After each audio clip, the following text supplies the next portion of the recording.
प्रणाम प्रणाम गमे हेर्नु त भाइले घुमाइदिएको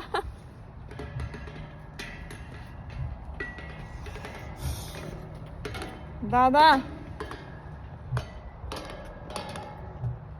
अब त रिङ्गडा पो लाउन लाग्यो त प्रलाप हो स्टप गर्न स्टप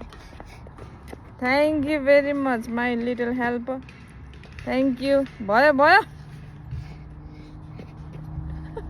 खै चुप्पा कस्तो मिठो छ प्रलापको चुप्पा ए झन्डै लोटेको